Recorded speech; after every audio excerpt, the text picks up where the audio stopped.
So, in your experience, what do you think a salesperson's biggest fear is? Salesperson's biggest fear. I would say a salesperson's biggest fear has got to be losing business. Now, either losing actual business, so a contract that's been in their business, whatever it may be. I talk from a very hospitality hotel sales point of view, but anybody. So a contract that's been giving good business to the hotel still wants and requires, for some reason losing that and losing it to the competition. So the competition comes in, sweeps in and takes it away. But also losing opportunities is another big issue. So, they're going in and sitting and going, I've got this great piece of business I'm working on at the moment. It's worth X amount of business. It's going to be absolutely fantastic. And then not getting it. So there's that real balance. And I see it all the time within the businesses that I work in, where they're working on a piece of business, but they're scared to tell the business that they're working on the piece of business for fear that they don't win the piece of business. For me, I think the biggest fear for a salesperson is loss of business. And then that's loss of face and loss of confidence. And that can be a very downward spiral in terms of not feeling that's a confidence. Because as a salesperson, you're only as good as your last deal.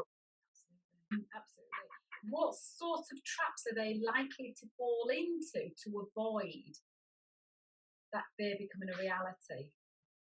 Yeah, the kind of traps they're going to fall into, and I see it again, time and time again, is being overly kind and nice to the customer and giving the customer everything they need and bending over backwards and putting themselves into a subordinate relationship with the customer. And to me, it's a business relationship. It is an equal relationship on both sides because you're providing a product or a service to the customer that the customer needs, and therefore they need you, and it should be that they need you as much as you need them. That's a good business relationship. And what to especially in the service industries, we've become very service orientated, where it's, whatever you need, the customer's always right, we'll do everything for you, whatever you need. So, you want to reduce the rate by £2. I'll go back to the business and say, we need to reduce the rate, we need to do this, we need to do whatever we can do to retain this piece of business, as opposed to going, hang on a minute, no, these are the terms we agreed, this is what we're going to do, this is the business that I need, this is what it is. This is from a commercial point of view for my business. This is what is good and works for us. Does it work for you? And finding that commercial fit.